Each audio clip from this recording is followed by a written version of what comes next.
અમેરિકાના visitor visa માટે apply કરતા મોટાભાગના લોકોને હાલ રિજેક્શન મળી રહ્યું છે. તેવામાં એક યુવકને કોઈ ટ્રાવેલ હિસ્ટ્રી ન હોવા છતાંય તેને વિઝા મળી ગયા હોવાનું ફાઇનાન્શિયલ એક્સપ્રેસના એક રિપોર્ટમાં જણાવાયું છે.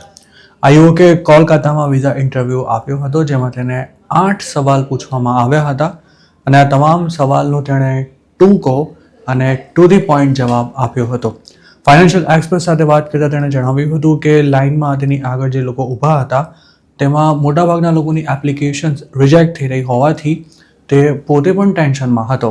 તેનું કહેવું હતું કે જે લોકોને વિઝા આપવાનો ઇનકાર કરાઈ રહ્યો હતો તેમાં મોટાભાગના લોકો અમેરિકામાં ભણતા અથવા કામ કરતા પોતાના સંતાનોને મળવા માટે જવા માંગતા હતા, જ્યારે કેટલાક યંગ સોલો ટ્રાવેલર્સ પણ હતા. તેઓ બહાર આવ્યા બાદ ઇન્ટરવ્યૂમાં પોતાને શું પૂછવામાં આવ્યું તે અંગે વાતો કરી રહ્યા હતા, જેના પરથી આ યુવકે પોતે કઈ ભૂલ નથી કરવાની તેનો પ્લાન બનાવી લીધો હતો. આખરે જ્યારે તેનો વારો આવ્યો ત્યારે કોન્સ્યુલર ઓફિસરે તેને અમુક ગણતરીના સવાલો પૂછ્યા હતા અને આ ઇન્ટરવ્યૂમાં 1-2 મિનિટ જ ચાલ્યો હતો. ખાસ તો તેને જે સવાલો પૂછાયા હતા તેમાં અમેરિકા જવાનો હેતુ, એમ્પ્લોયમેન્ટ ડિટેલ્સ અને ટ્રાવેલ હિસ્ટ્રી જેવા મુદ્દાનો સમાવેશ થતો હતો. કોન્સ્યુલર ઓફિસરે આ એપ્લિકન્ટને પૂછ્યું હતું કે શું અમેરિકામાં તમારા કોઈ રિલેટિવ્સ કે પછી ફેમિલી મેમ્બર્સ રહે છે, તેમજ યુએસમાં તે ક્યાં ક્યાં જવાનો છે. તેના જવાબમાં તેણે એવું કહ્યું હતું કે પોતે માત્ર ફરવા માટે જ અમેરિકા જવા માગે છે અને ટ્રીપ દરમિયાન ત્યાં રહેતા કોઈ પણ રિલેટિવ્સે પોતે નથી મળવાનો. પોતાને પૂછાયેલા સવાલો અંગે માહિતી આપતા આ યુવકે એવું જણાવ્યું હતું કે સૌ પહેલાં તો તેને પર્પઝ ઓફ ટ્રાવેલ પૂછવામાં આવ્યો હતો, જેના જવાબમાં તેણે યુએસ જવાનો હેતુ માત્ર ટુરિઝમ હોવાનું કહ્યું હતું. ત્યારબાદ તેને અમેરિકામાં રહેતા ફેમિલી મેમ્બર્સ વિશે પૂછવામાં આવ્યું હતું, જેમાં તેણે એવું જણાવ્યું હતું કે પોતાના કોઈ ફેમિલી મેમ્બર્સ અમેરિકામાં નથી રહેતા અને જે દૂરના સગા રહે છે તેમને આ ટ્રીપ દરમિયાન મળવાનો કોઈ જ પ્લાન નથી. આ યુવકને ત્રીજો સવાલ તેની જોબ અંગે પૂછવામાં આવ્યો હતો. એપ્લિકન્ટ સોફ્ટવેર એન્જિનિયર હતો, તેમજ ટોટલ 7 વર્ષનો અનુભવ ધરાવતો હતો અને એક કંપનીમાં છેલ્લા 15 મહિનાથી જોબ કરી રહ્યો હતો. ત્યારબાદ તેની કંપની શું કરે છે તે પૂછવામાં આવ્યું હતું અને પછી એવો સવાલ કરાયો હતો કે આટલી નાની ઉંમરે અમેરિકા કેમ જવા માંગો છો.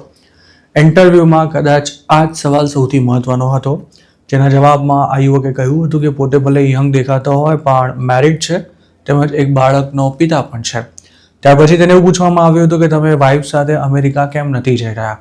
આ સવાલનો જવાબ આપતા તેણે એવું કહ્યું હતું કે બાળક અને સાસુ સસરાની સંભાળ રાખવા માટે પત્નીનું ઇન્ડિયા રહેવું જરૂરી છે. છેલ્લે તેણે અમેરિકામાં પોતે ક્યાં ક્યાં ફરવા જવાનો છે તેની વિગતો આપી હતી, તેમજ પોતે અત્યાર સુધી ક્યારેય ઇન્ડિયાની બહાર નથી ગયો તેવું પણ જણાવ્યું હતું. આટલા સવાલો કર્યા બાદ વિઝા ઓફિસરે પોતાના કમ્પ્યુટરમાં કંઈક ટાઈપ કર્યા પછી એપ્લિકન્ટને તેના વિઝા અપ્રૂવ થઈ ગયા છે તેવું જણાવ્યું હતું. આ યુવકનું કહેવું છે કે જો તમે શાંતિથી સવાલોના જવાબ આપશો તો વિઝા મળવાના ચાન્સ પણ વધી જશે. આ યુવકના જ કેસની જો વાત કરીએ તો તેની કોઈ ટ્રાવેલ હિસ્ટ્રી ભલે નહોતી પણ તેની પ્રોફાઇલ મજબૂત હતી. મતલબ કે તે ઇન્ડિયામાં સારી જોબ કરતો હતો અને તેણે કોન્ફિડન્સ સાથે જવાબ પણ આપ્યા હતા.